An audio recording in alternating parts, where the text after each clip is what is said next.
Hello and welcome to today's basing tutorial.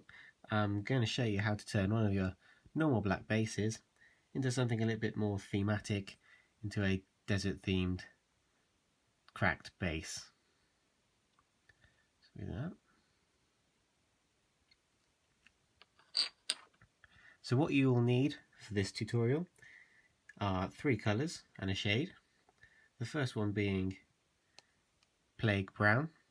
I'll provide the Citadel equivalents in the description below or on screen. That gives you your dusty yellow colour. You'll also need a dry brush colour.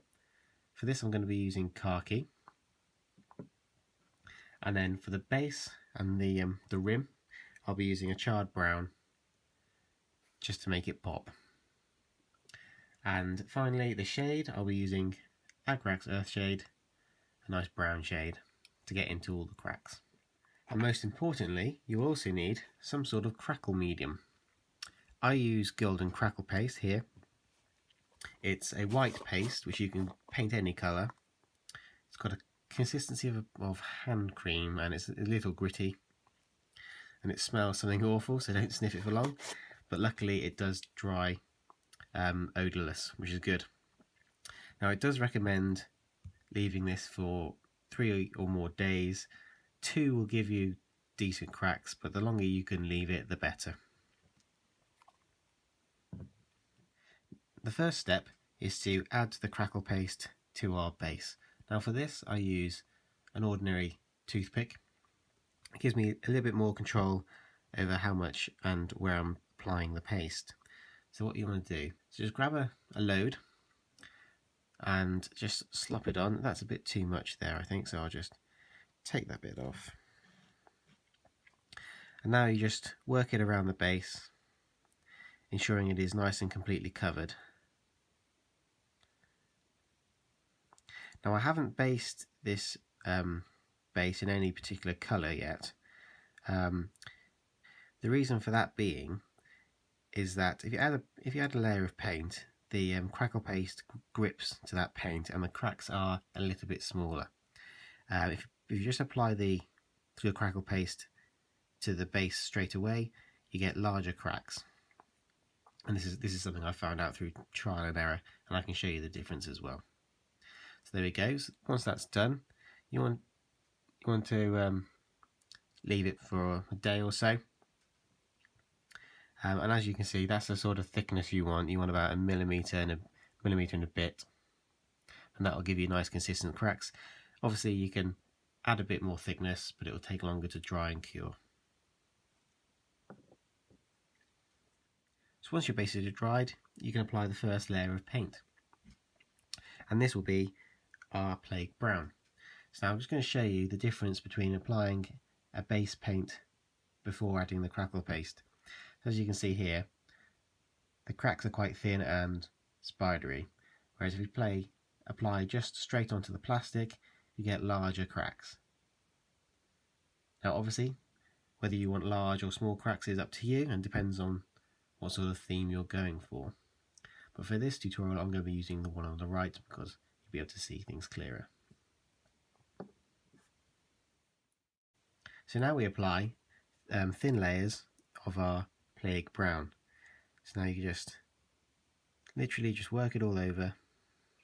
We use nice thin layers. This ensures that the cracks don't get filled with paint because that would ruin the effect. The paste is actually quite absorbent, so it will absorb a little bit of the paint and the moisture, which is why we do 2 thin coats, just to give us a nice consistent base colour. So you'll notice I'm going back and forth to the paint pot quite a bit actually. This is because the paint is being whipped away from the paintbrush quite quickly, and along with the moisture that's retained in the bristles. So I keep applying water to my paint just to allow it to flow and give me a nice smooth colour. Now it doesn't matter if you go on the rim of the base either, because we'll be cleaning that up later with our Charred Brown. And you don't need to worry too much about getting a solid colour in between the cracks there, because the Agrax Earthshade will flow in there nicely and add some shadow. There we go, there's the first layer done. Now I'll just wait for that to dry. We'll now add a shade just to get into all the cracks and just to emphasize the base a bit more.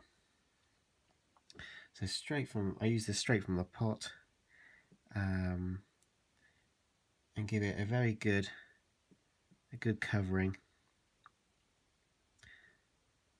As you can see, it's already started to highlight the cracks and the shadows.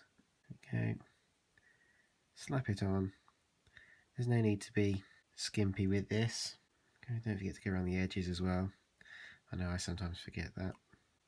We now just need to allow this to dry, and then we can get on to dry brushing. Now our shade has dried, we can apply our dry brush layer. Using the Khaki, just quickly back and forth over the base. Now this will require a few good layers actually to give you a nice effect, that nice dusty effect. Oh. If you do too much like that, you can just dab the base to remove that excess paint. There we go. And just carry on like normal. Give the base a nice good colour to catch all those ridges.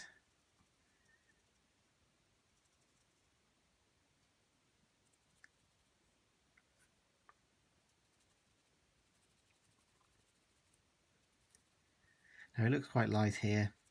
It will dry and darken down.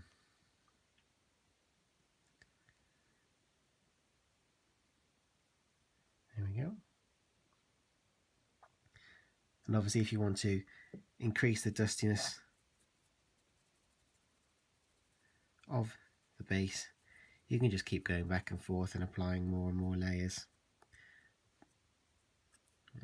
Bristles there.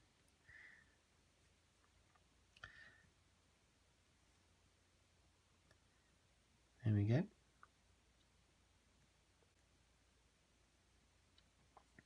That's that bit done. And now all we need to do is just paint the rim of the base. Tidy up these edges.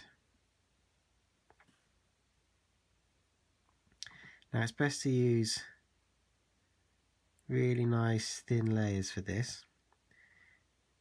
You will need to do a couple. I think I usually end up doing about 3.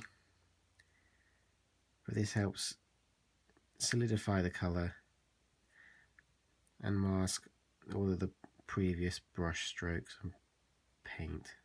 There we go, that's layer number 1, and already it just makes the top pop a little bit more. There we go, just finished applying the second layer to the base rim, and already it's starting to look nice and solid. Don't think I'll even need to put a third layer on. Well, there you have it, of the final article. Now you're not just limited to desert base colour scheme for this, you can also use other colours. I have over here a selection of things I've been messing around with. So you can have a snowy ice base, have an ash wasteland maybe, and over here I've just been messing around with two-tone colour scheme and blending it across, and that works really well. You can also scale this technique up. I have here my Dune Crawler base. As you can see, with a nice large base you get nice interwoven cracks. Obviously you can stick any sort of scenery and terrain on there. I've got some lichen and some skulls and a rock. So the skulls here are from the Citadel Skull Pack and the lichen is off eBay. I'll put a post to both of those, put a link, sorry, to both of those in the description. There we have it. Thank you for watching and take care.